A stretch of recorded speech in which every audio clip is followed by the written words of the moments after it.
Hello, everybody, and welcome to the PC Gamer Show for January 31st, 2020. What's the recurring thing? 18? Great teen. Great teen. 20 Oh, no. great teen, because there's nothing but great computer games coming out, and we're going to talk about some of those great computer games you can play, not yet, but soon on your computer in this year of 20 Great Teen, the year of the great. With me today, we have a digital appearance, a rare digital appearance from Tyler's soul, which has been uploaded to the cloud, and we have now displayed it on the computer for everyone to interact with.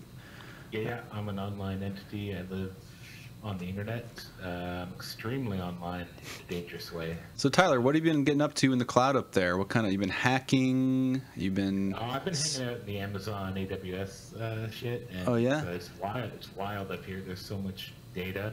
Cool. I love data. Yeah. Yeah, I bet that's a data becomes pretty fun when you are data. I bet that's a change that you go through. It up, like cool. Pac-Man. Nice. Nice. It's good because we look at Tyler up on the screen and we're like literally looking at him up in the cloud. He is. He's just basically a deity to us now, and like everything else, we will worship computers someday, and pretty much we're just getting out ahead of the game. Also with us, Bo Moore. How you doing? Hi, that's me. I'm good. Hello.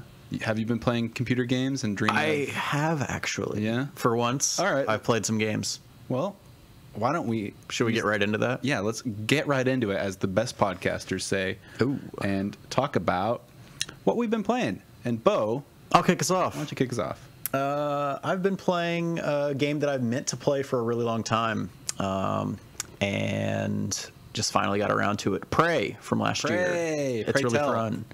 Pray tell. Nice. No.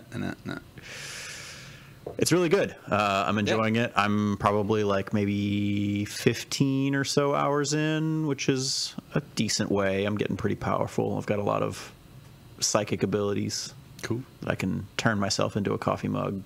That was cool. the first thing I learned about that game, and that's the best thing about that game. Yeah, it's pretty great. In a lot of ways. I'm enjoying it a lot. I can see, having played it now, a lot of the criticism that was levied at it, which was that the environment is really great and the environmental storytelling is really good, and it's got a nice like kind of conspiracy theory conspiracy situation going on. The combat is not great. The enemies are pretty uninspired. Like the mimics themselves are really cool. This idea of like, ooh, anything can be a mimic, but everything else is kind of boring. Just in general, the combat is not nearly as exciting as, say, like BioShock, where I could create these like elaborate trap things to, lure in my enemies and have them trip over a bunch of tripwires and fire traps and all sorts of other crazy shit. So yeah, but I'm still enjoying it, and I will keep playing it. I've also been playing some other games. Oh shit! List them off. Multiple games. Let's go. I've been playing a little bit of Dragon Ball Fighters. Hell yeah! Me too, brother. It's pretty great. It's so good. Even if my are you a fighting game person? I'm not. I'm not either. I'm like a Smash Brothers person. Yes. That's my fighter. And even then, I'm not super good at that.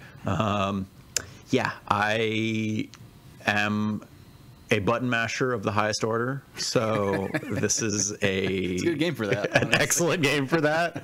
I went into the combo trainer the other day though, and was like, oh, let me try to learn an actual combo. I am terrible at this. Yes. That did not go well. I jumped in and I just pressed some buttons and I did some crazy shit. So that's my fighting game. I didn't know what I was doing. My first, I went into the training mode immediately because Wes was like, I was helping Wes with a performance piece, and I was like, I'm just gonna do some Street Fighter moves and see what happens. So I just did quarter circle buttons and presses, and like maybe the second or third quarter circle button press I did, my guy, like, his hair grew big, as it as happens in Dragon Ball Z, and he basically became a meteor. And this big animation plays out where he like leaps up into the sky, and the camera zooms up on his face, and he goes ah, and then he comes crashing down, and it looks amazing. It looks so fucking good. I don't know, like, how valid it wasn't, like an expression of skill, but this is like this. I don't know. I'm enough of a fighting game person to know that this feels the most like Marvel versus Capcom to me. Yeah, definitely. The tag team battle system is very Marvel vs. Capcom-y, and then I didn't play any of the previous. I want to say Guilty Gear is what the studio made before. I think they did Guilty Gear. They might have done BlazBlue. It's like Arc Systems. Yeah, it's something really like that. cool, distinct. I don't know how exactly they do it, but they can basically render something that on a flat plane looks like a 2D image. It looks like anime. They like build. They generate like 3D models or something and then render them in 2D. I don't know. It's something crazy to make it look really, really great. So you can get these like really elaborate animations where the camera can rotate around the character, and you get all these different angles, and you get, I don't know, just it's glory to behold. It's amazing. So what have you thought about it so far? Like how deep are you into it besides I have not played a lot, Right. but it's really fun and I enjoy it a lot, and I look forward to continue to be terrible at it. Yeah, me too. I have two problems with it. Oh God. One is that your menu should never be like a 3D space. You Oh, have to yeah. walk around it. It's terrible. Although I did figure out that you can like hit a button. I don't remember which button it is that brings up a menu that you can then, and it like warps you to where you need to go. Yeah. Because same thing. That was really terrible. It's I think that it's built for the in like impromptu fights.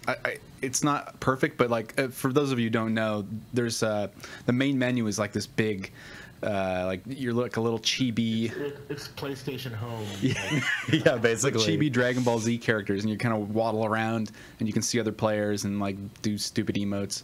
But I think you can, like, I haven't experimented with myself, but you can basically throw down a circle and just like, hey, what's up? Fight me. Yeah, and then people can walk into it. So for that, I think it's cool that it's putting that up front. Yeah, it's a little cool. But yeah, I don't know. It's also pretty annoying because you have to get into, like, when it launched, you had to, all the servers were full. So all of the servers for the main menu were full. Yeah, that was really annoying. Even the other night, I was like trying to get in, and it's like all lobbies full, and I was like, well, what about this one? Like, and I just clicked down to one lower. Not being able to connect to the main menu is a bizarre experience. My other problem with it is that it's pronounced Dragon Ball Fighters. Yeah. Saying Dragon Ball Fighter Z all this time. That's bullshit. What? You can't do that. Why did they come out? Capital Z at the end of the name and pronounce it like an S. It's What? Dragon Ball Fighter Z.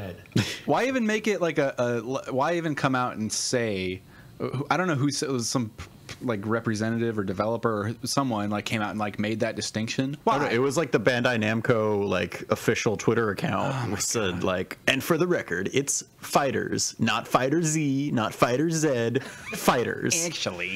It's a silly name. It's annoying, but whatever. I don't know. That game rules. It's quite fun. I'm excited because we have a couple. It's rare that we have a fighting game in the office that a couple people are playing. And because I don't know, like we're all pretty casual fighting game people. It'll be nice to have something we can just Fridays get on there. Get some friendly office competition going. I'm excited, looking forward to it. Cool. Anything else? Yeah. A little bit, but we'll probably get into it later in the show. A game that all of us have been playing a little bit is the Hunt Showdown. Yeah, we'll get to that. We'll talk to that later. Tyler, have you been playing anything? Any video games in the cloud?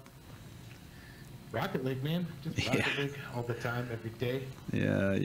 My game. Actually, Jules is in the chat.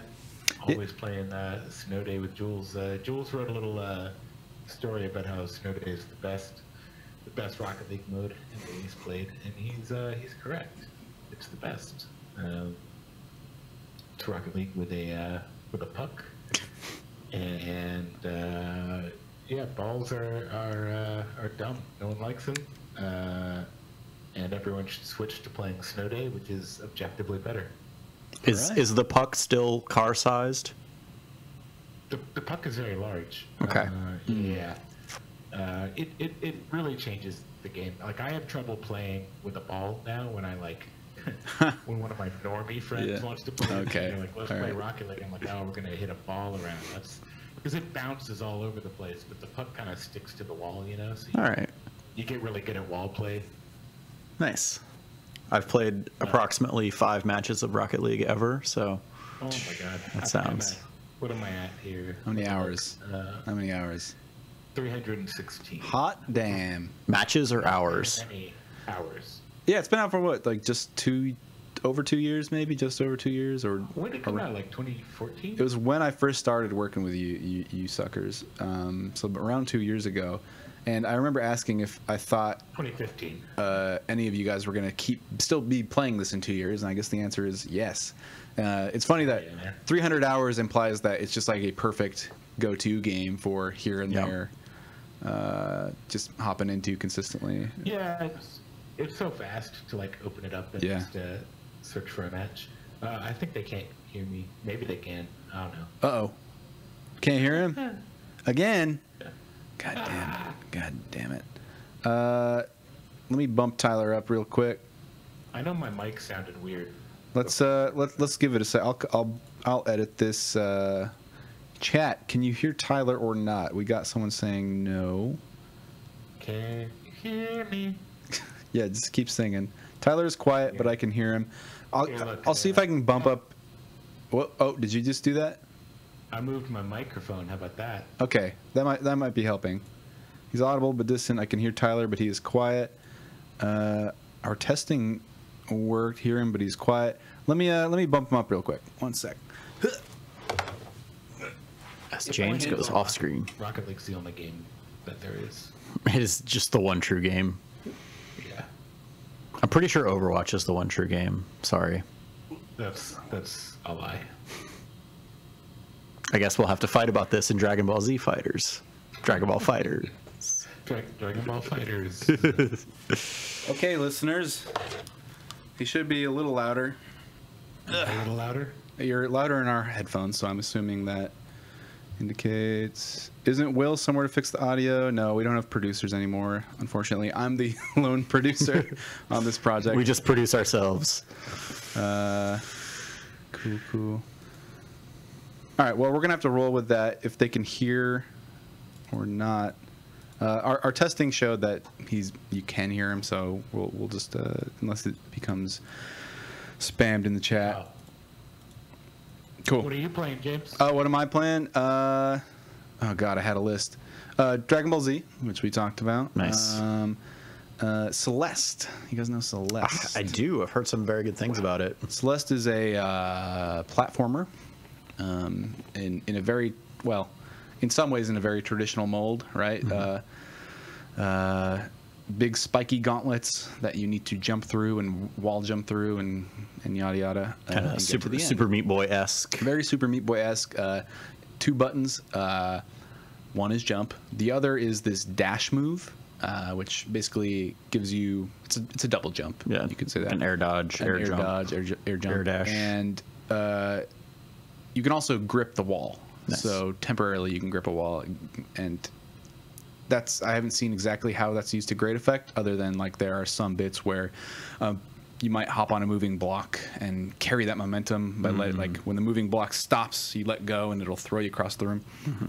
So very easy to understand. What makes Celeste, I think, especially interesting is it's a very difficult platformer that isn't obsessed with telling you how shitty you are and how hard it is. It's wrapped up in this really lovely presentation, a story about a young girl who just wants to climb this mountain, and why exactly is not clear. I'm pretty, like, maybe 3 or 4 levels in, and all the levels are broken up with these kind of with narrative interludes, and each level is themed around like usually one of her anxieties or a character's anxiety, and it's never like too over the top and I don't know, preachy is not the right word, but it's not like trying to make you feel, man, like but there are some neat little vignettes in there, and some it goes a long way in carrying you through or giving you motive to kind of continue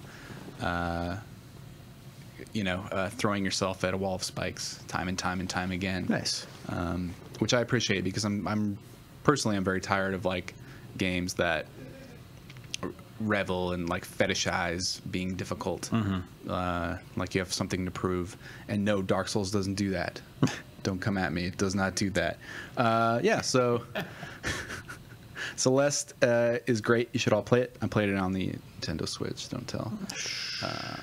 It's made by the folks who made Towerfall. Yeah, that's a good call. So if you kind of like the feel of Towerfall, that it's that platforming extended to an entire into an actual game. Yeah. It's really, really cool. People are asking if we're playing Monster Hunter World, and the answer is well, that's the next game I was going to bring up. So I won't stick on it for long because it's not on PC. And there's also a question about this. I might as well just ask it right now from I can't remember who asked it. Oh yeah, Chris86. How good are you at resisting the temptation of buying games on console that are delayed on PC, such as Monster Hunter World and Final Fantasy 15? Well, not very good, because I bought Monster Hunter World. It's fucking excellent, and I've never played a Monster Hunter game. I've never played one either, and I think this is going to be the one that's going to get me because I heard that you get a cat, and I'm like, oh my god, every hunter gets a cat companion that you can dress up. In cool little cat armor. Yeah, I'm definitely getting this game. There's a ladybug this is 100% armor set for the cat. This is happening for sure. And you can dress as a butterfly. Yep, like Dark Souls 2. But yeah, Monster Hunter World, I won't stick on it too long, but I will say that if they get the PC port right, it's going to be beautiful. And it's also going to be, I think, one of the better sort of, I don't know what genre I would call this, but like grindy loot progression games that in the vein of Destiny or Diablo, they're all kind of doing the same thing. You're on a loop to just get a better loot and take on bigger challenges. So answer me this: is it more of? I know that it is like online and has like multiplayer aspects to it, correct? Yes. But is it more MMO like World of Warcraft, where everybody's in the same world, or is it more like Destiny or whatever, where you're like hub world and then you go out on missions, or I don't know. It's instanced, so you're not even you join these hub worlds and people are in the same instance as you, but you don't see them unless you go to a specific part of it. So it's like it's not quite Phantasy Star Online-y, like everyone's in the same hub, or Destiny. There are hub areas. You're never gonna like see someone incidentally in the world. Because the Monster Hunter is all about, from what I can tell, again, I've never played the series before, but it's all about preparation and like preparing for a deliberate hunt, for a deliberate monster with like very specific weaknesses that you're maybe crafting things for, and weapons you're bringing in, and so any random player thrown into that would kind of mess things up. Got it. Yeah. But what's there is comparing the combat to Dark Souls is only easy, or is where I'm starting, because it's third person and you have big weapons with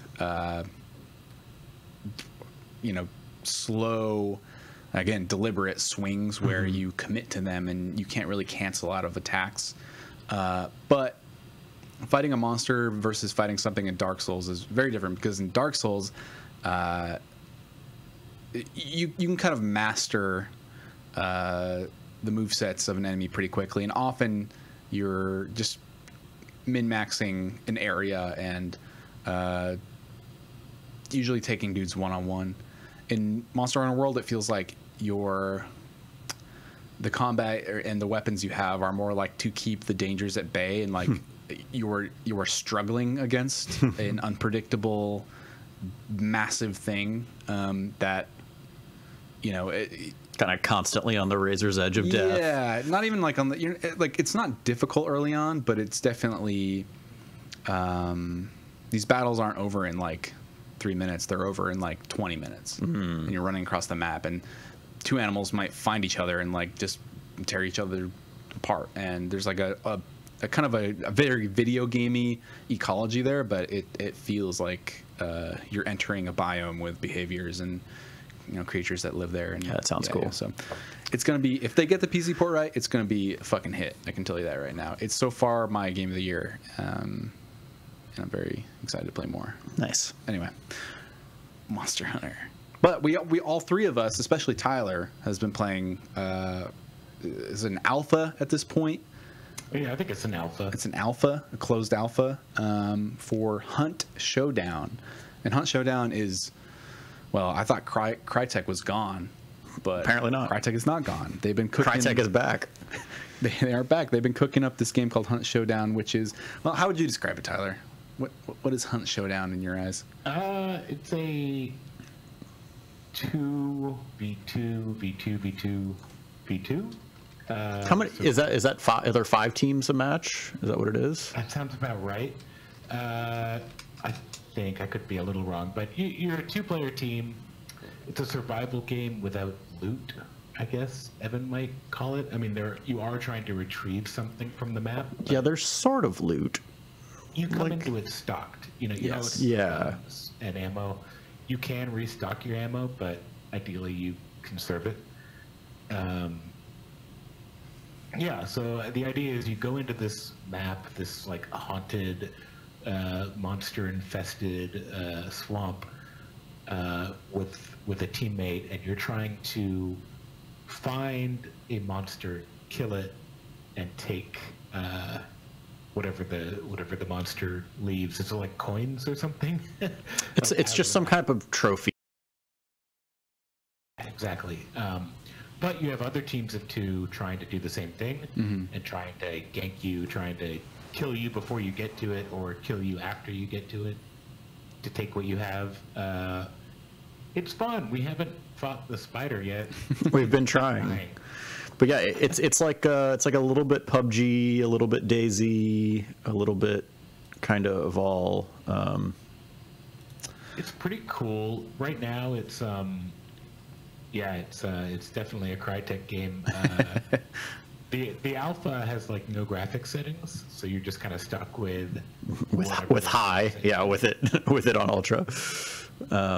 We were actually talking about that earlier. So James and I were playing a match earlier, and it actually did run fairly well. Yeah, they might have patched it. Like, we're not sure if it was a patch or if it's luck, some driver setting. It could be that it's CPU bound. Okay. Because you were on an i7 6700K with a GTX 980 Ti.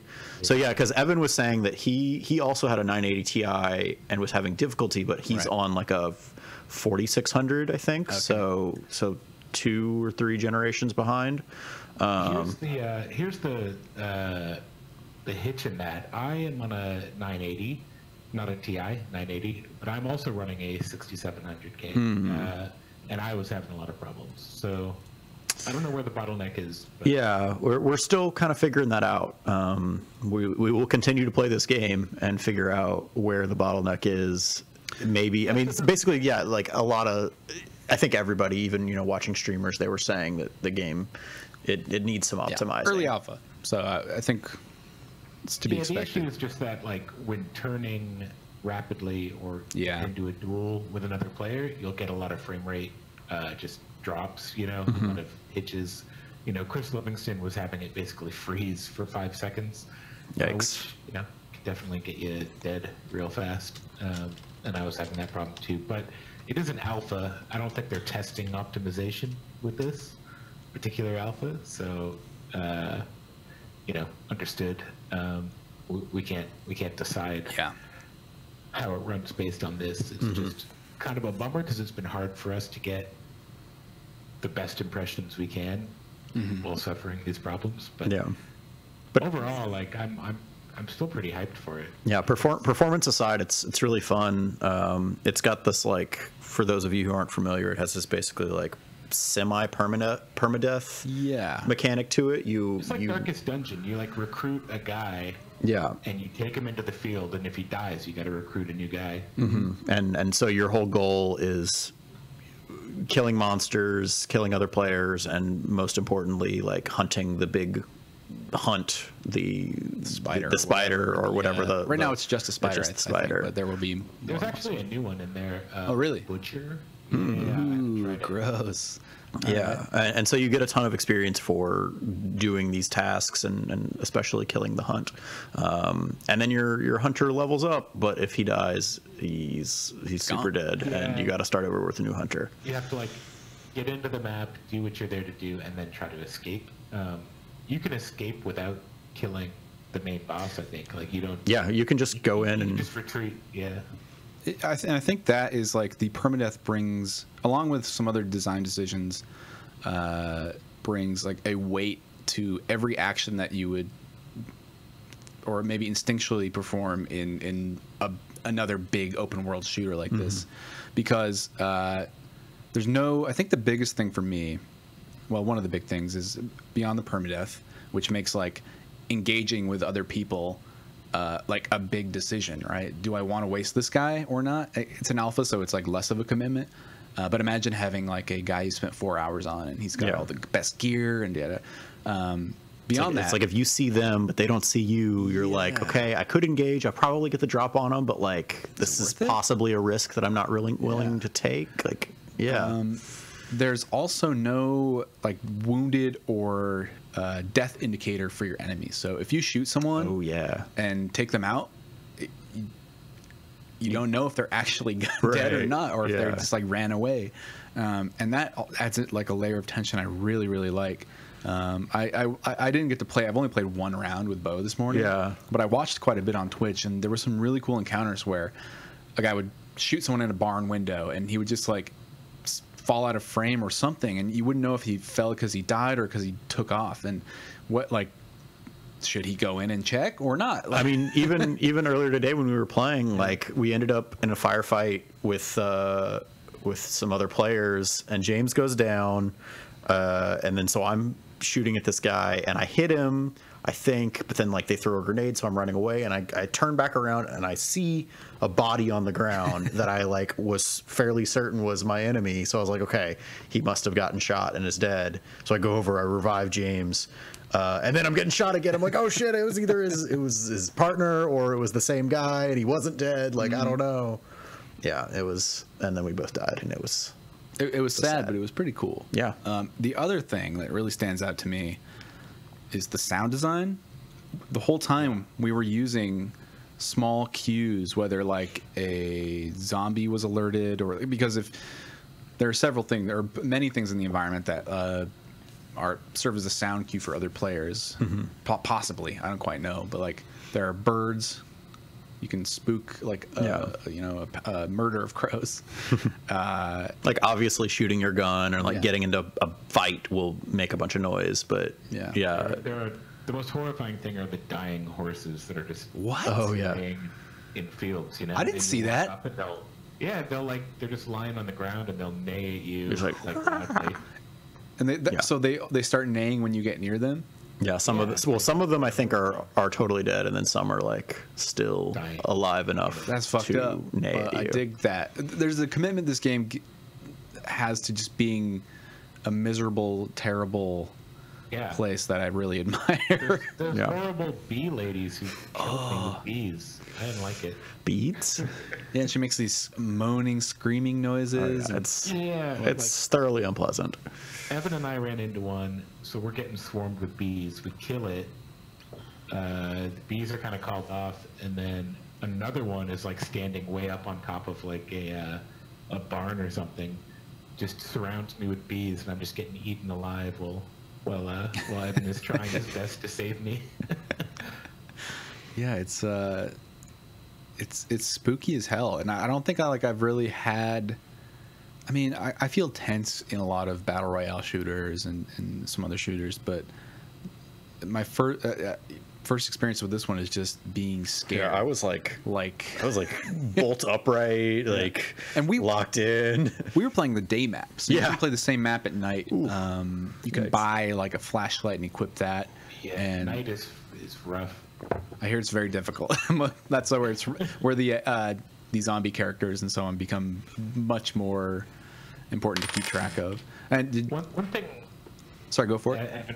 One thing Evan and I like is that it's really different from PUBG. Obviously, but that's kind of the biggest thing there is to compare it to.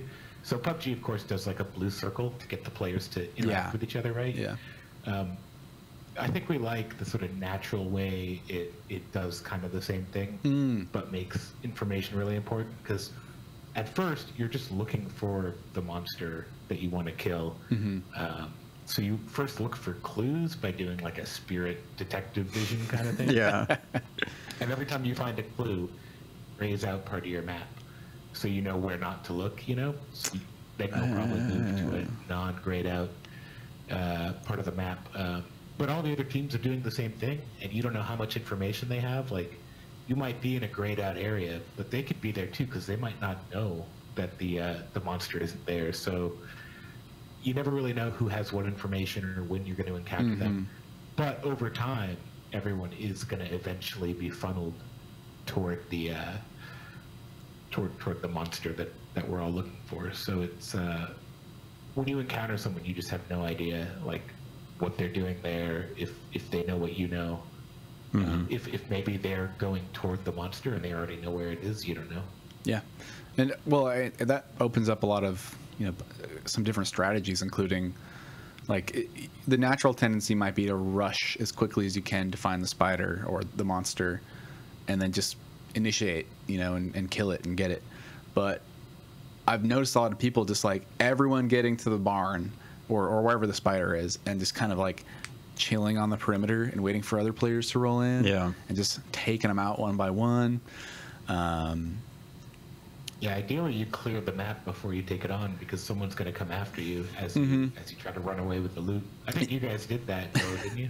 We never actually engaged the spider. We were in the area and then ended up fighting the other players who may or may not have been starting on. We got there pretty quick though. It was like for our first time. I think we were lucky with some locations, but yeah, it's tense too, because like not only did you not see players go down, you just don't know how many players are left, period. Yeah. There's no like indicator if you killed everyone or not. You just have to keep track in your head, I guess, and hope. Yeah. I mean, but if they killed each other, you don't know if they're dead or alive or what. Yeah. You can hear gunfights or gunfire from across the map and these like kind of distant claps. And you can usually pinpoint. I don't know how reliable the audio direction is yet, but I could sense a direction. I mean, it does say like this game is played best with headphones and omnidirectional audio. So I think they're trying to get it in there as best as possible. Yeah.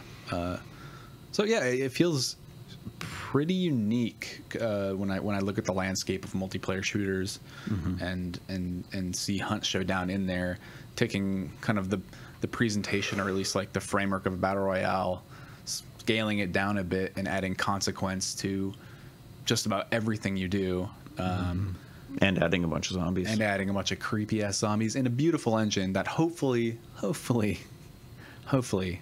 runs pretty well when it launches. Yeah, it certainly looks good, and the graphics play into how it plays, because I was joking earlier about how like Battlegrounds, the trees are kind of like these like cartoon hiding spots, the cartoon characters disappears behind the skinny trunk.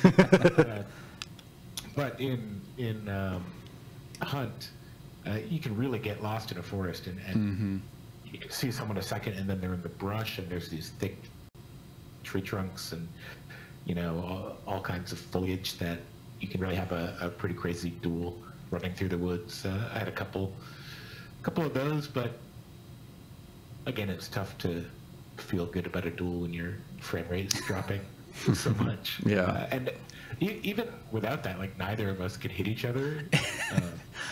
Yeah, they're junky old weapons.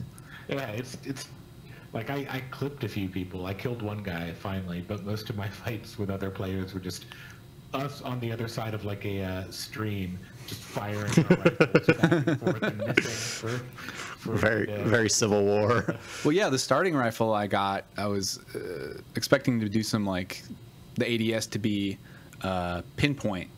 I don't know. I'm spoiled like that. But the ADS for it, like the crosshairs shrink a bit, but they give you a pretty wide margin to miss. Well, you can then iron sights it as well. Oh, can you? How do you do that? If you're holding right click to get your crosshairs, you then hold shift and it oh iron my god. sights it. Okay, I didn't know that. But I kind of sorry. Go for it. they like reinvented how first-person shooters work for this. They decided when you have your gun out, left click is a melee attack with the gun. Right click plus left click is shoot without ADS. Right click, shift, left click is aim down sights and shoot. Oh my god. Okay, well, they decided they have their own control scheme. So. I'm an idiot then, and that's a big reason why I lost that fight, I guess. But it was a huge problem for me because I had a firebomb, like a grenade, and this player's running at me, and I'm like, I gotta get him with this, and I press the left mouse button, and I just start punching. So then I press the right mouse button and click, and nothing happens. I had to press right mouse, shift to get a grenade targeting indicator, and then left click to throw it. God damn. So by the time I actually threw the damn thing, it went 20 meters behind him. So Tyler, having played probably more of this than most of us on staff, between you and Evan, how do you feel about it? And what do you think Hunt needs to iron out, or what concerns do you have, or what are you most excited? I'm excited about it for sure. I mean, obviously the performance is the biggest thing. It just it has to run well. I had trouble even when my frame rate was okay. I'd line up a shot on someone's chest and it wouldn't register. And I don't know if that means I missed or if there was a little bit of server lag or that it's not compensating. So obviously, that's the stuff people complain about most in any multiplayer shooter or battle royale game is any kind of inconsistency. Because even if it was just that you suck and you missed, which is very possibly true of me, if it feels inconsistent, then you don't know it was you, and you start to get mad. Aside from that, I just look forward to seeing what kind of other environments. A swampy, creepy backwaters kind of place is cool. I have a hard time thinking of what other locations you can get that same feel in. They did announce or I think when they first announced the game that they were said they were gonna have multiple maps. Yeah, I believe they will. I think so. Yeah. Okay. They feel smaller than the normal battle PUBG's by quite a bit. Yeah, and it's a smaller game, of course. Yeah, for sure. Several two-person teams. It's not 100 people. It's a lot that I'm curious about. What kind of items you get at higher levels. I noticed there's stuff like sticks of dynamite and various consumables. What else is there to interact with on the map? I guess I'm curious about. I really like the noise makers scattered throughout the map, like chains and things that you can watch that create noise. But the sound design is really good. One thing I think we all pretty much agreed on is that we weren't really getting the surround sound experience the way maybe I'd hoped. I never heard another player trip off some crows or a chain. And oh, really? Someone mentioned this. Well, I would hear my teammate do it, but I never identified an enemy team because of that. And someone mentioned that the moans from the monsters are really loud, even if they're pretty far away. Yeah. So that's kind of all I was hearing was just the. They're pretty high in the mix. Constantly, yeah. Yeah. I mean, I saw players alert crows once, and Bo definitely freaked me out a lot because the outline on your teammate is so thin. Yeah, you can get lost pretty. Yeah, I mean there was a moment when we had gotten a little bit separated and we started hearing gunshots, and you were asking me was that you? I was like, no, I'm not shooting. That must be somebody else nearby.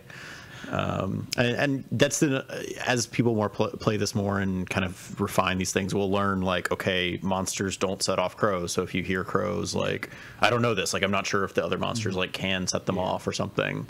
So yeah, we never encountered players at a distance. We didn't really get to stalk anyone like you would in PUBG, where you see them on a hill and you're like, oh, there's guys over there. Okay, get down. We always kind of ran into them down an alley across as soon as we saw them, we were shooting at each other, is what I'm saying. Yeah. It seems like everyone's kind of sprinting to, or rushing to points of interest, or points that are arenas that are built for shootouts. And there's like very It could little. be that we just need to play differently. Yeah, Instead of sure. Going toward the clues, go to the outskirt of where you know a clue is. Wait for someone to come. Yeah. Follow them in. Yeah, I mean, this is like day 2 of this game, and we're also playing with throwaway characters. I'm sure that the strategies will change dramatically. Once you can lose something. Yeah. For sure. Yeah, it's super cool. It's a lot more fun than SOS, which James and I played last week. I don't even know what to think about that. Which was kind of fun. I can pretty much imagine that game only being fun if you're playing with Snoop Dogg. Yeah, but even he wasn't. Even he wasn't. He was smoking playing. on blunt and drinking a ginger ale. I know he was playing no hands. It's so good at games. How do you know that he's not just that good at games? You know, Bo, you're right. He's playing with the foot with his toes. Yeah, track ball. Trackballs, the superior mice. Cool. Well, Hunt. There's no. Is 2018 the release window for that right now? There's no. As far as I know, there's no. I'm pretty sure there's nothing hard. I don't know. But I mean, Yeah. it seems like there's quite a bit to work to be done still. On Steam, it's listed as an early access game with the coming soon. That's Coming right. soon. That's right. They announced an early access launch, or not when, but they announced they will be entering early access. So it'll be fun to see that game change. Let's see how they integrate their new cryptocurrencies. What's it? Crycoin. Crycoin? Crycash? Oh my God. Is it Crycoin? Yeah. Oh my God! What if you could wager? What if buying every hunter costs Crycoin? And you have to, Oh God. that'll really make me value my character more if there's Crycoin riding on it. All right. We were all like so excited about the future, and now it's just It's boring. We're supposed to be on Mars. blockchains. Oh my gosh. Well, let's move on from dreadful swamp talk to swampy Overwatch League talk. It's not a segue. It's not a segue. Oh my gosh. Yeah, there's not really a lot to report on the OWL life, as is about to come up on the screen. That OWL life. But just a quick shout out, basically, coming a little later this week. We have a big feature from one of our Overwatch writers, Damian Alonso, who interviewed a bunch of players and is currently writing a feature about basically just like what it's like being a pro in the Overwatch League and the transition that it's been from what Overwatch esports was before Overwatch League to what it's like now with all this, almost corporate backing, so to speak, and like player salaries and all this structure through the kind of dark ages of Overwatch to where it is now. I've been seeing a lot. Sorry, go for it, Tyler. You can't go online and say dumb stuff, for one thing. Yeah, that's what I was going to mention. You're in trouble. It's how many weeks deep are we, and how many? We're on like unruly teens. This will be week 4 of Overwatch League, coming up on, I think, the end of stage 1. They're calling it, and yeah, we've had at least 3 cases of players being like fined or something. Oh my gosh. Yeah, it's. Well, okay, let's zoom out a bit. To be fair, if you were to look at the NFL or the NBA, I'm sure there are plenty of. I mean, there's more players per Players team. get fined all the time, and that too. Fined all the time. The spotlight is on these young folks right now. They also have their personal platforms. There's not like you don't see.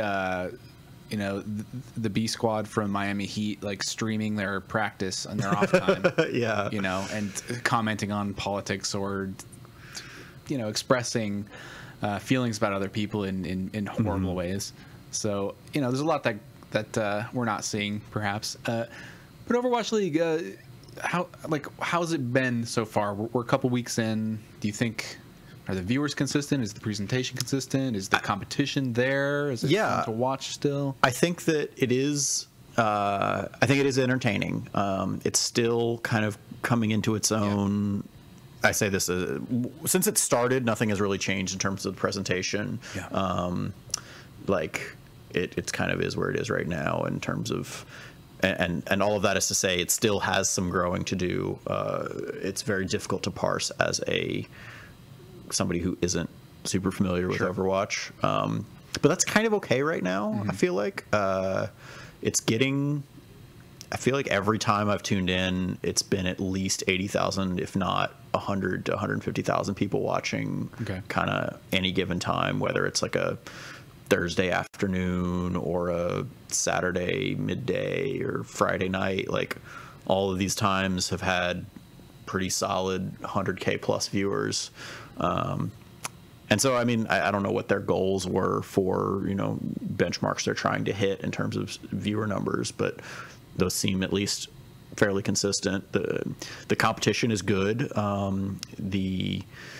There are 2 or 3 teams, namely the all Korean rosters of the Seoul Dynasty, the LA Gladiators. Oh wait, no, they're not.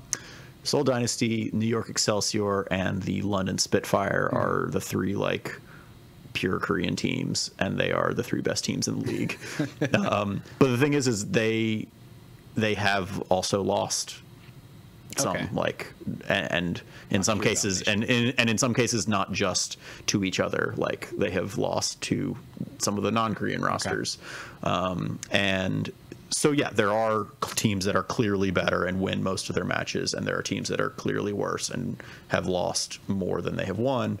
But the kind of middle of the pack is there's a lot of good, solid competition, and also most of the time, even if they do lose, like there will be some really hard fought battles, or even if a team gets blown out 4-0, like each one of those 4 losses will have come down to like overtime and right down to the wire, which, at the end of the day, the score, the win or the lose is all that really matters. But also, if you actually watch the games, they were still really exciting and fun to watch. Cool. And so, yeah, as I'm getting more and more used to the format of just kind of parsing and taking it all in, I'm enjoying watching it. Cool. Tyler, how's the illegal gambling scene for Overwatch League going?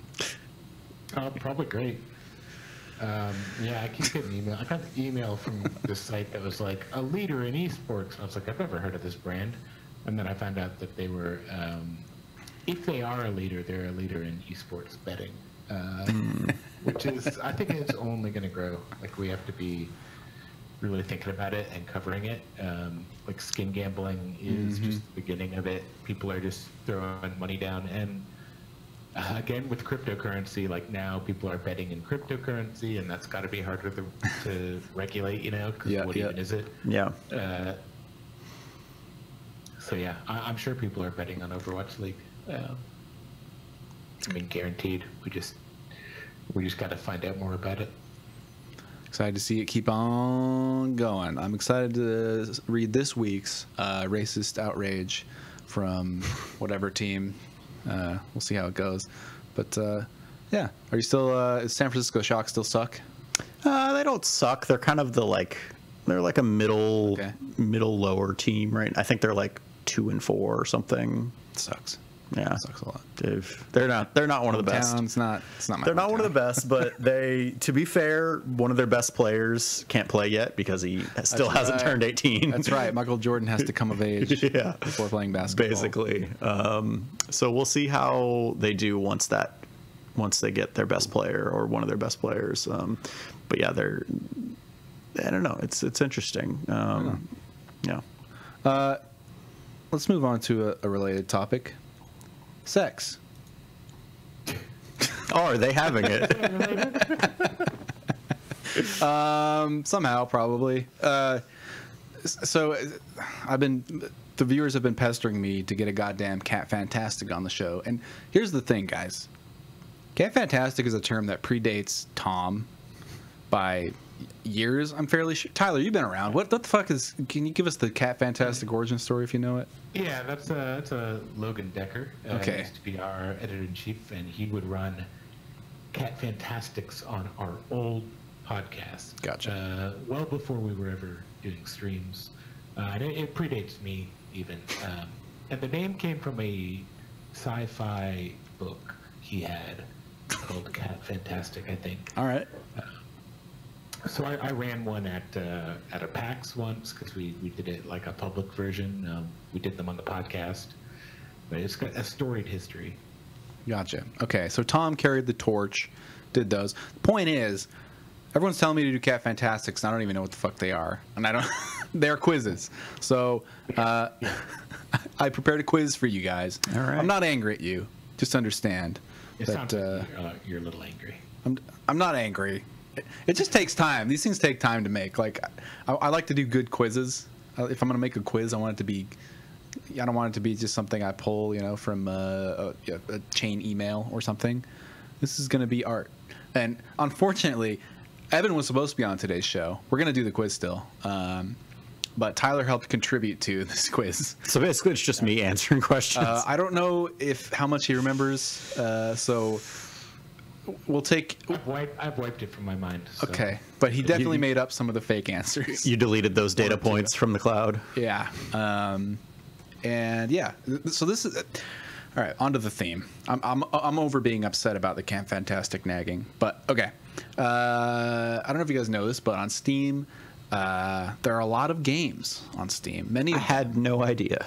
Many of them since Steam Direct rolled around and let anyone put a game on Steam who has like what $100, something like that. Pretty much. $100. Yep. There's been an onslaught of games that just slide by the qualifications for being allowed on the service, and there are very few guidelines. I don't know if you guys have read them. There's like 10 rules for onboarding, and number 2 is no pornography. Or like, okay, so it's a pretty broad term. What does that mean? What does it not mean? I'm writing a piece on sort of the inconsistencies and how they've played out over the last couple of years, specifically after Steam Direct came into play. There's something obviously about no minors represented or exploited in a legal fashion. It's a good rule. It's a great rule, and might be. Those are the 2 big ones that pertain to sex games on Steam, and so That seems to have not stopped many people. no. Almost every week there are at least like 3 to 4, it seems, at this pace, new visual novels or games that just have any excuse. They're like paper thin, asset flipped. We got boobies for you games. Yeah. And what we're gonna do is do a quiz. You're gonna have to guess which game. I'm gonna ask you a series of questions. You have to guess which game is real and on Steam right now, and which game is made up by me or Tyler or Chris Livingston or Jody. And yeah. All right. Sound like fun? All right. Yeah. All right, let's cue it up. Tyler, if you recognize something, maybe just like pass, okay? And viewers, we want you guys to play along too. So, but don't go Googling, don't go ruin it. Just play along, All right, let's do this. Turn the camera temporarily. So Bo can't. Not the camera, just the screen. Just the screen. So I can still see the screen. Tyler's camera. So Tyler can only look at me. Turn it more. Oh, I can still see it. And I will look.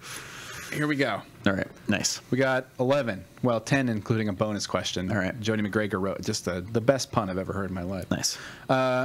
Which is real and on Steam now? A, sexy puzzle, or B, deep space waifu?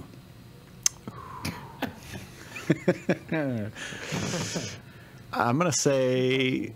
Or deep space waifu. Sexy puzzle or deep space waifu? I'm going to say that deep space waifu is real. Deep space waifu is real. Tyler? I'll say the same. Yeah. Deep space waifu. Correct. Yes. Deep space waifu is a real game. And let me read you. There's now like archived audio of me saying Somebody chop that and screw that stat. Let me read. And I saved a couple of these descriptions so I can read them. That's excellent. Discover your perfect waifu amidst explosions. This is a simple, super casual strip 'em up action game. Strip 'em full of up. colors and girls. Destroy alien colonies and do some cloth damage in giant girls. Seek your path to the perfect date. Just remember, girls will be watching, so don't muck it up, bucko. colors and girls. I like that those are kind of the same category of thing. Right? This person, like the color blue, girls. Oh my god, it's awful. Okay. Let's move on Ready here. for more. Which is real and on Steam right now? Sexy Serial Killer or Kingdoms of Crust? Ooh. I'm going to say Kingdoms of Crust. Kingdoms of Say Crust. sexy serial killer. Final answers. Final Locking answer. them in. Yeah, lock it in. Viewers, Yeah. viewers. Let's see what yours are. The answer is sexy serial killer. Point for Tyler. Is the real game. That just sounds like the unimaginative, uninvented name of a throwaway. Yeah, game that's true. That would appear. It's a awesome. serial killer, but But they're sexy. Yeah. Here's the Steam description for that one. Your lonely dad has not dated for 3 years. You convince him to try a computer dating service. Unfortunately for him, his date is actually a serial killer. Can you save your dad and escape with your life? And please go look at the art for this game. The serial killer has... It should be... it's horrifying how big those boobs are. It's disgusting. oh my goodness, what is this? Yeah, you looking at it? You looking at it? It's pretty rough. I'm Pretty ready for rough. more. Okay, here we go. Which is real and on Steam right now? Seduce Me 2, The Demon War, or Hello Mother? God, I don't know. Seduce Me 2, The Demon War. They just or both Hello sound Mother. so real. I had so much fun with this yesterday. You guys have no idea. I'll say seduce me too.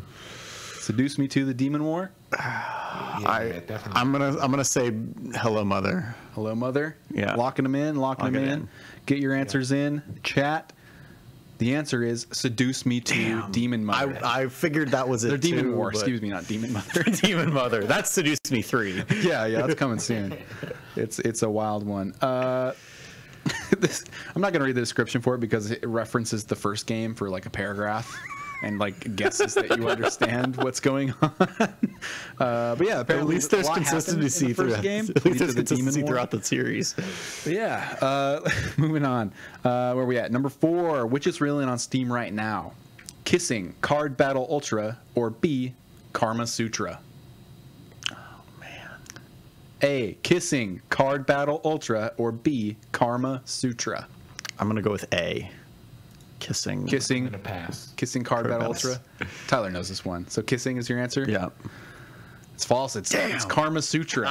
Karma Sutra is the correct. Because I was in the doc and I commented lol on Kissing Card Battle Ultra because that someone should make that game.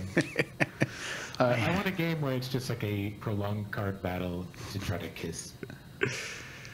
I'm into that. I mean, what is Hearthstone if not that already? Except separated Basically by is.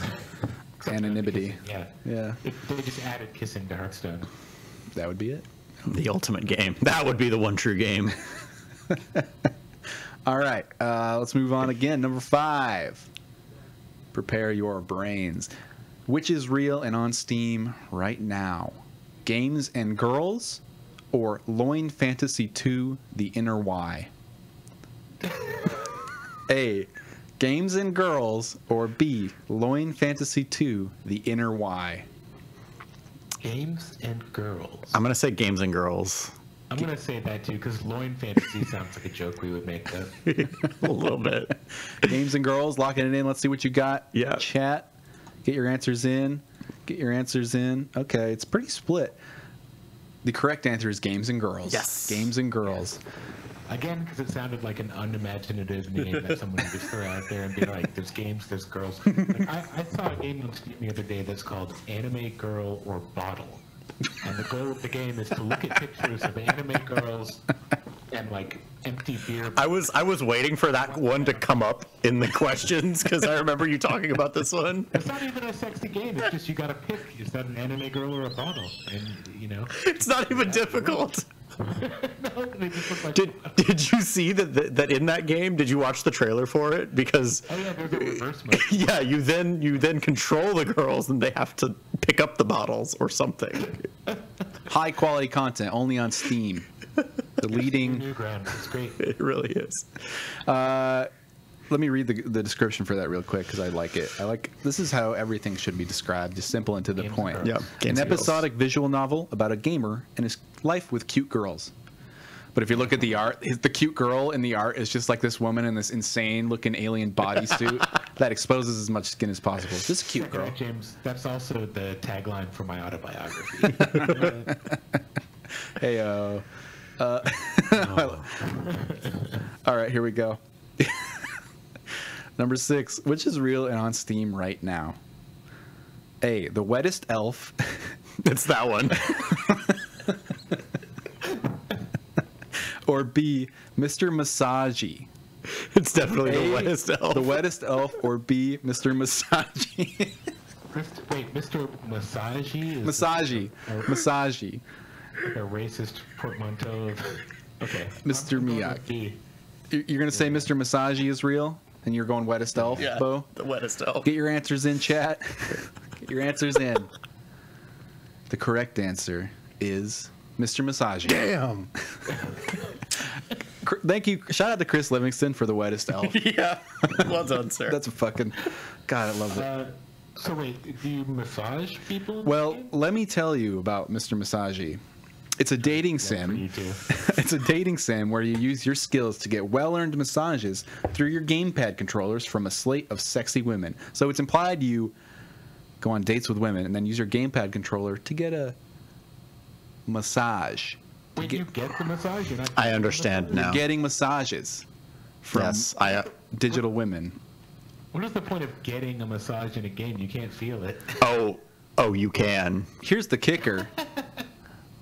Is not only is there a slate of sexy women, but you can also get a massage from a jar of mayonnaise.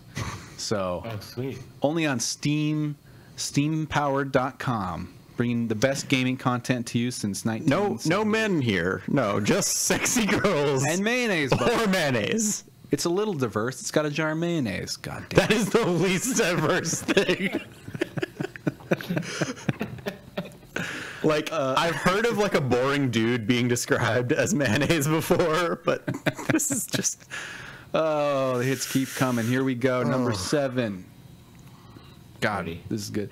Which is real and on Steam now? A, Bikini Trigger Z, Truth or Despair. Or B, Stay, Democratic People's Republic of Korea.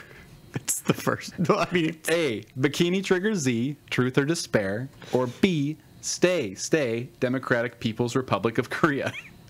Which one is it? Which is real and which is false? They both sound so real. Give me your answers. I think it's Bikini Fighter Z. Are you passing, Tyler? Yeah. Oh, you know this already? I think it's Bikini Fighter Z, but I think it also is the other one. They're both equally plausible. Yeah. I don't know if there's a way to distinguish which is true and which is not. Sorry, Bo, you're wrong. It's B. Stay. Democratic I People's figured. Republic of Korea is the correct answer. I wrote the fake one. Oh, you... Okay, I was wondering who wrote that. If you need Trigger Z, Truth or Despair. It's fucking good, Tyler. That's not me. See, the thing is that I should be tipped off because some of these games, the name sounds not so much like a game that is on Steam Direct, but like a game produced by like a major Japanese studio, like Atlas or something. In some shitty training. Yeah. Because there are definitely some real titles that are like that are not actually that sexy. Some of them are, but most of them are just weird and anime. Just weird anime visual novels. Yeah. Which is okay. If you like that, it's your jam. I'm not trying to talk down visual novels here, but they are definitely used as a way to get some risky stuff on Steam. So my question is, Stay DPRK. Yeah. Is that a sexy game or is it just a Korean? Let me tell you. Please read the description for me. Try and navigate your way through one of the world's most tightly controlled dictatorships with 2 cute soldiers by your side. Yeah, there we go. Avoid getting shot, executed, blackbagged, or tried for treason as you explore Pyongyang's most famous tourist attractions. So, I don't know if at the end game you're getting down with it in this game, but the images, it's definitely a satirical game. I should point out this is one that's kind of funny looking, maybe problematic. Who knows? I have not played it, but there's definitely scantily clad guards, so it's real. It's definitely real. That's like a problem. Yeah. It's probably not executed with to perfection, but all right, here we go. Here's another toughie. Number 8, which is real and on Steam right now? Panties Thief Miami or B, Panty Party? Both? No. Holy shit. Panty Party. Panty Party. Panty Party? Yeah. Chat, get your answers in. I want to see some answers. Panties Thief Miami or Panty Party? Which That is first real? one's pretty believable, though. Yeah, it really could go either way. All right. Everyone's saying B. Panty party. That's correct. Panty party is the correct answer. And let me read this goddamn description for you right now because it's something else. See, Panties Thief Miami. That's like GTA Miami. Like, hey, you know, you're trying like to first you have Panties Thief, and you have Panties Thief 2 and 3, and then Panties Thief Miami. It's a believable scenario in which that game exists. Yeah. Followed by Panties Thief San Andreas. God damn it. Panty Party is a fast-paced battle game. Fly as a panty in the street and in between buildings. Search for the enemy panties and kick their bad. And there's 3 little heart emojis that stand for ass, I'm guessing. Sure. Okay. So, I mean, that sounds like a winner to me. But actually, I would play that. And actually, I don't know if this one was turned around. It doesn't look like a turnaround because this is like a full-on third-person shooter-looking thing. It's kind of freaky deaky. It sounds pretty legit, actually. Yeah. Can we play the trailer, or is it too? I don't have the window set up, but also I don't want to subject our viewers to that. Yeah, that would be a bad choice. This actually looks pretty legit. I think I'll play this. Oh no, Tyler, that's on record now. Okay, we got a couple more. Which is real and on Steam right now? A. Tenta shooter or B. Demon Bones.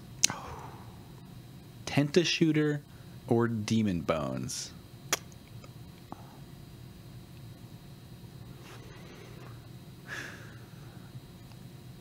Ooh, they're both not quite sexy enough.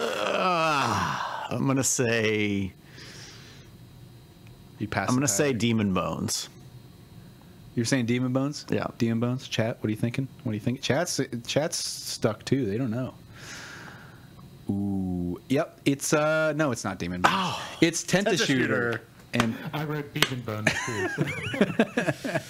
Man, I am not good at this game. I don't think it's your fault, Bo. I don't think it's your fault. They're both kind of on the nose, aren't they? Yeah. Yeah. Hey. Here's Tenta Shooter's description.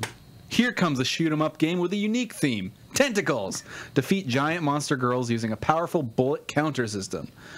So yeah. That sounds about right. That's a thing. Cool. That's a thing. Okay. I'm looking that up too. Here we go. We got 2 more for you.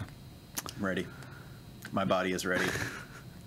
Which is real and on Steam right now? A. Sexy Illuminati or B. Milky Boobs. A. Sexy Illuminati. Oh, when you said Sexy Illuminati, I was so convinced it was going to be Sexy Illuminati. Or B. Milky Boobs. But it's Milky Boobs. Yeah, I'm pretty certain that it's Milky Boobs. Milky Boobs. Milky Boobs. I also wrote Sexy Illuminati. I'd play that game. Like that. That sounds like up my alley, if you ask me. Yeah, Milky Boobs. Milky Boobs. It's Milky Boobs, and Milky Boobs is a fucked up game for sure. Yeah, Milky Boobs is not cool. No, it's. Don't even look it up. Don't look it up. And I hesitate to even read the description, but it's dumb. It's dumb and does not deserve to be a thing. One more, courtesy. The final question comes courtesy of Jody McGregor's just beautiful mind. The one true question. Yeah, a beautiful, beautiful mind. Here we go. All right, I'm ready. Bonus round. And if you get this one, you win. Okay. Okay. Which is real and on Steam right now? PlayerUnknown's Battlegrounds or PlayerUnknown's Fapplegrounds. Think about it. Just give it a sec. Think for a minute. Just give it a second. Just give it PlayerUnknown's Battlegrounds or PlayerUnknown's Fapplegrounds. That's a tough one. Yeah. I'm gonna have to go with the Battlegrounds. Yeah. Bo? A. Fapplegrounds? No. I'm switching to B. Wait, I don't even know what order I said them in anymore. So you're switching to Fapplegrounds.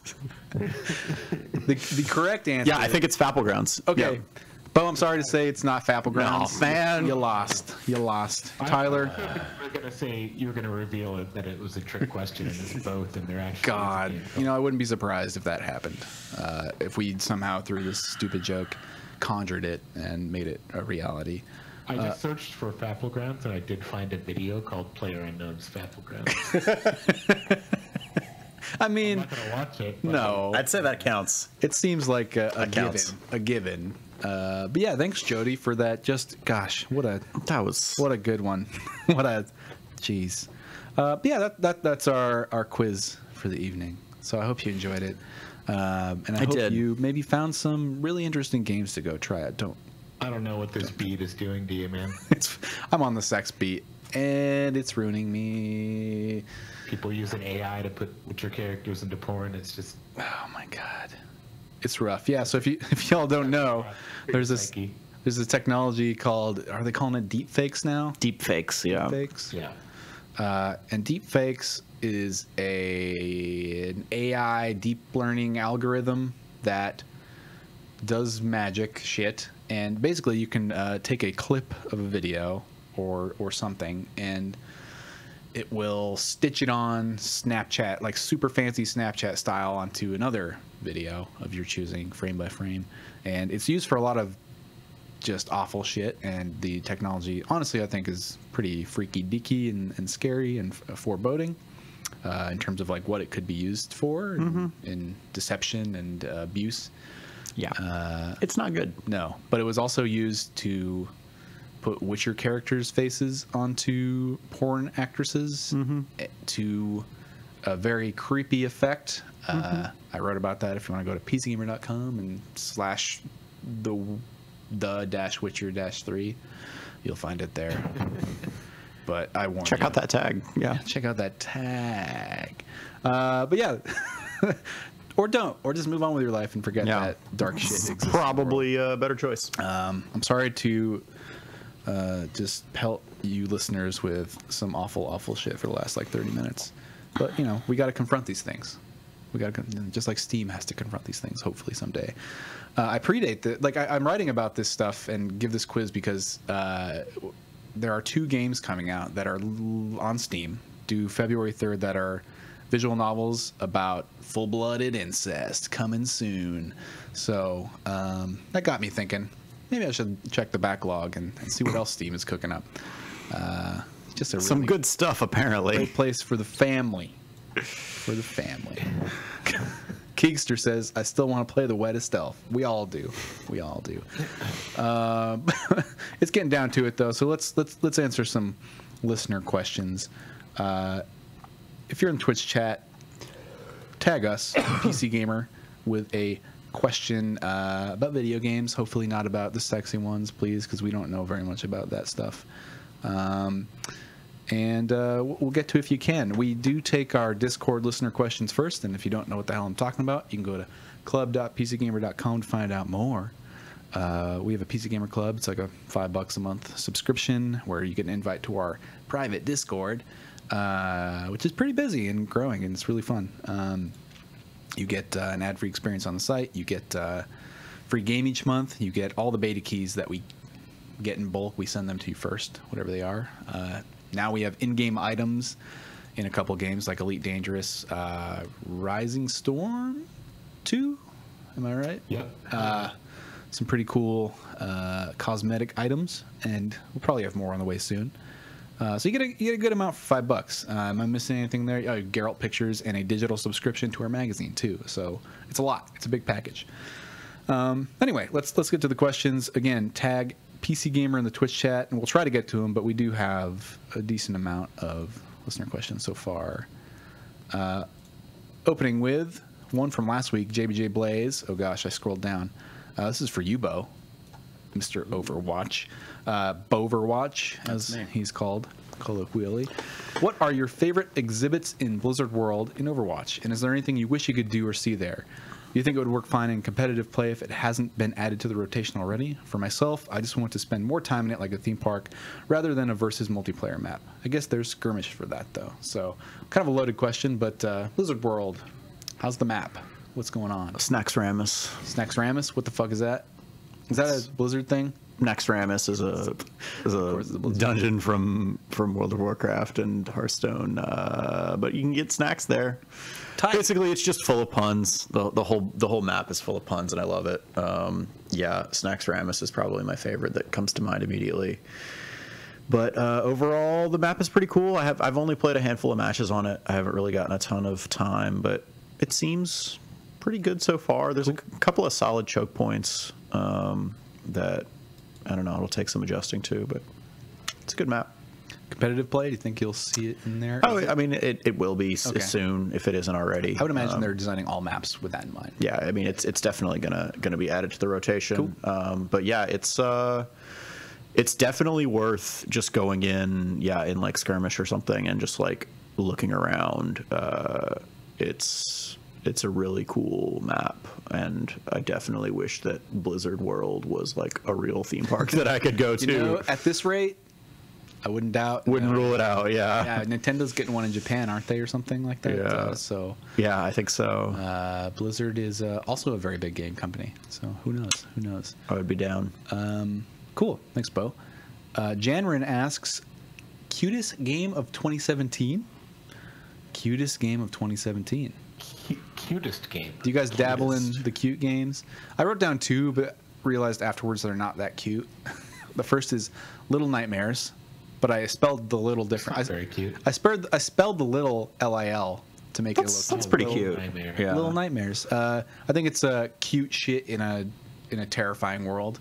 And Astroneer, I think, is a cute little astronaut game until you asphyxiate in space and die. Yeah. But wasn't Night in the Woods was 2017, right? yeah, Wasn't it? A lot of cute stuff in that game. Cutesy game. Also got some dark stuff, some very real themes, but I think stays cute, maintains the cute. Yeah, I think 2018 is probably going to get locked up by Ooblets. Yeah. 2018 is the year of the cute game. You got your Ooblets.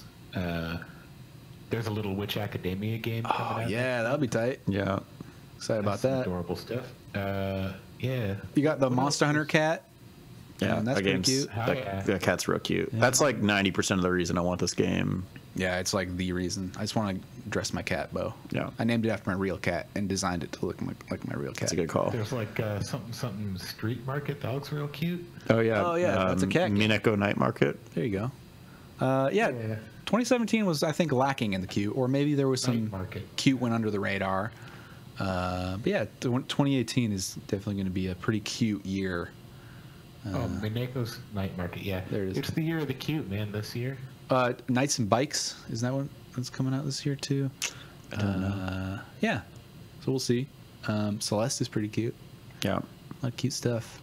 It'd be cute if there's Dark Souls remastered. That's pretty cute. There were a lot of cuties in that on Steam Direct.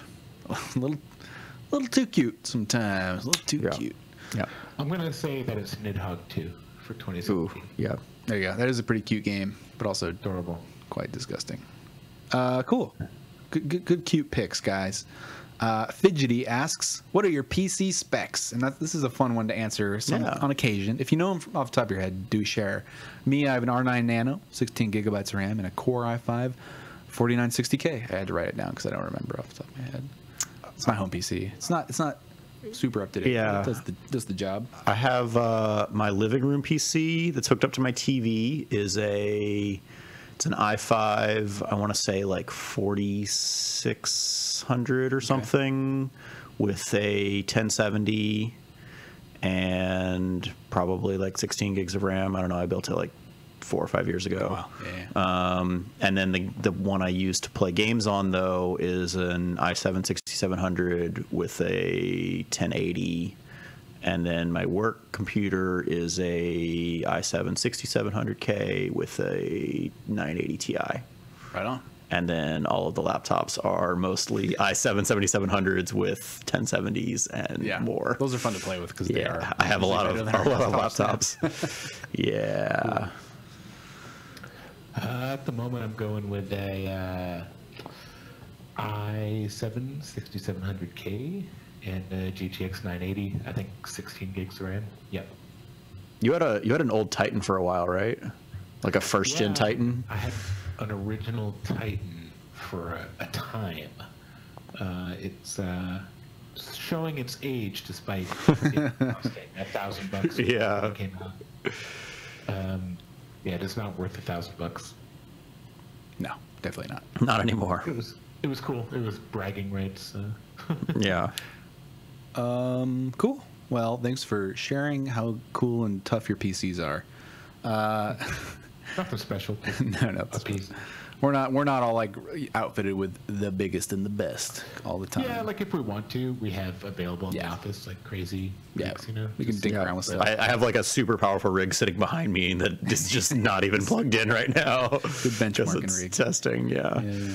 Cool. If I'm reviewing a game, I mean, I always say the same thing. Like, I want to review it on kind of a more normal system, you know? Most Agreed. people don't have to, like, 1080 Ti's in SLI, you know?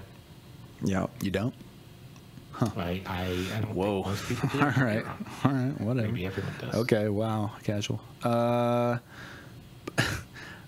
Teardog asks, what are your thoughts on Kingdom Come Deliverance? Interested, pre-ordered, or just wait for the next Elder Scrolls game? Let me make something clear.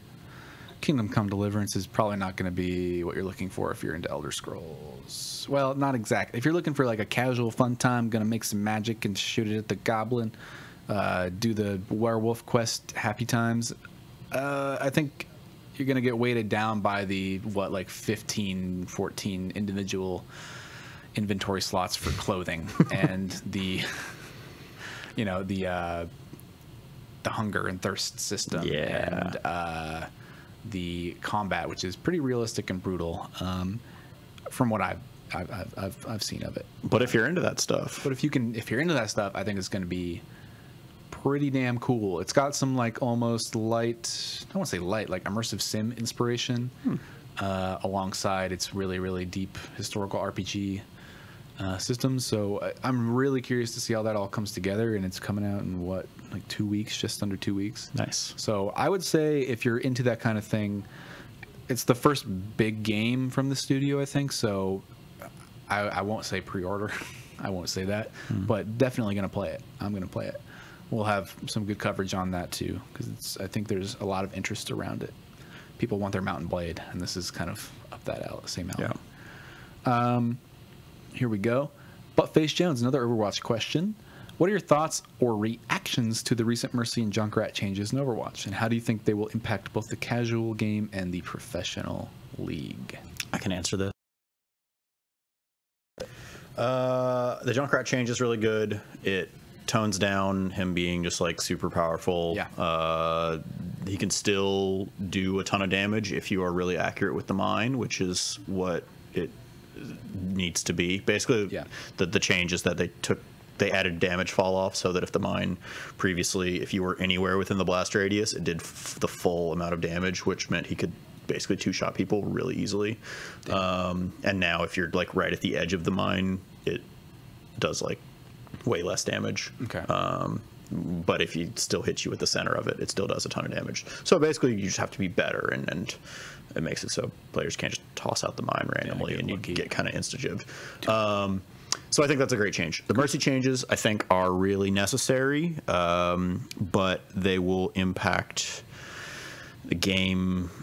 It's unfortunate because I think they're really necessary for high-level play, for like pro play in Overwatch League. Like it's been, if for those of you who've been watching Overwatch League so far, like the commentators are constantly saying like the battle is determined by whether or not Mercy has her ultimate, and like the reses are coming, like whether or not there will be reses in this fight or not. And yeah, like having that change, it basically like having the ability for players to be resurrected like really easily mid combat makes getting an early pick, which is often quite hard to begin with, like not make a big difference. Like Right. it doesn't really matter, and so it's like you have to get 2 to 3 early picks to like gain the tie to the battle, so to speak. So I think that change is really great for pro play. On the other hand, down more at casual levels, I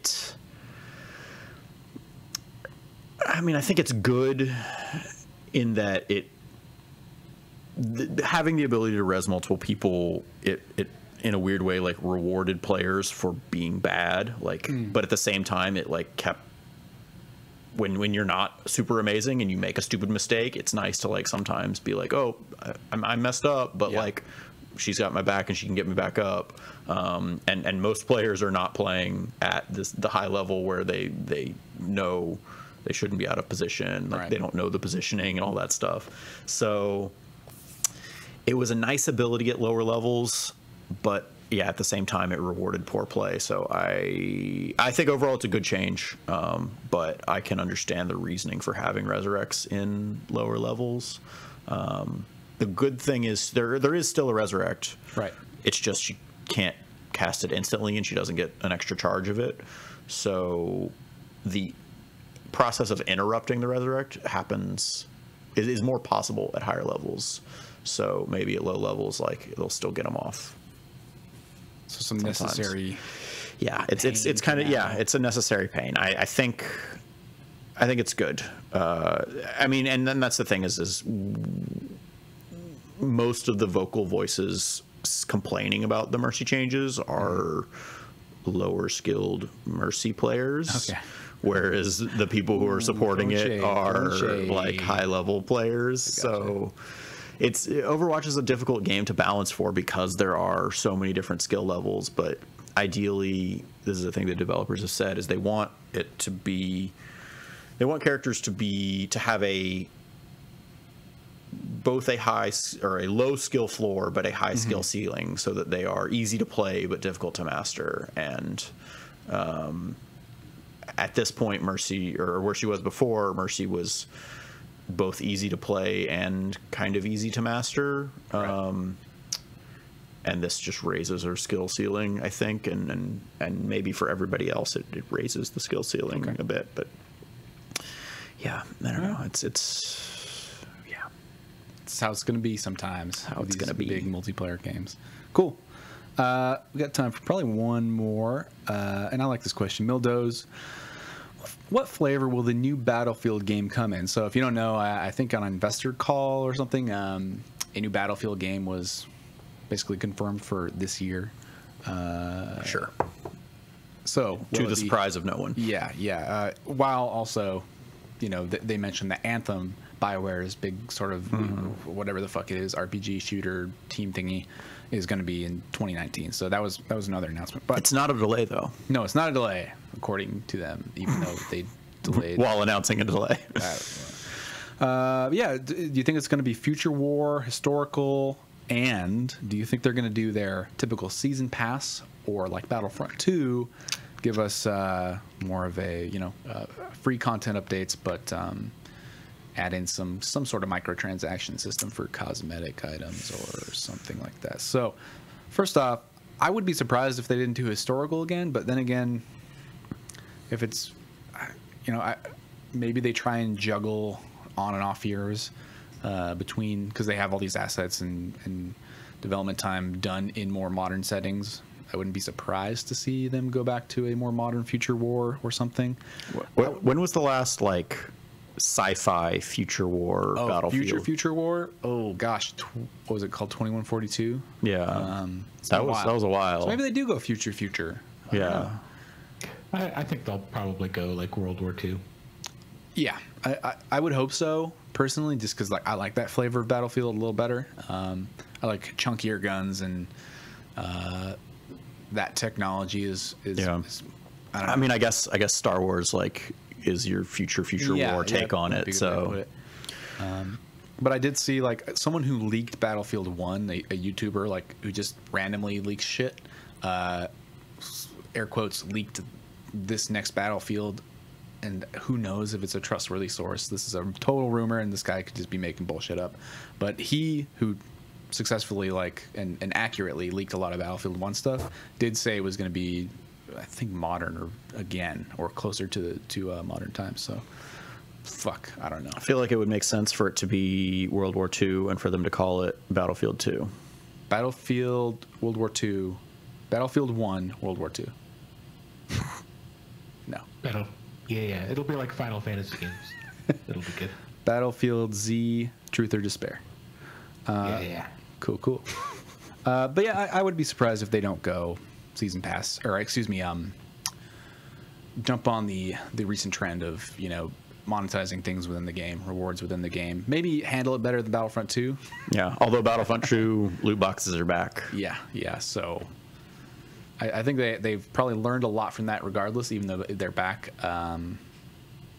So hopefully it's a smoother implementation of that, and everyone can get the new maps. I fell off Battlefield 1 because it was a pretty expensive season pass, and I didn't want to do that. But cool. Well, that's all the time we have for today. Thanks for watching, everyone. You can always catch us here 1 p.m. Wednesdays. That's Pacific time, by the way. 1 p.m. Pacific time at twitch.tv/PCGamer.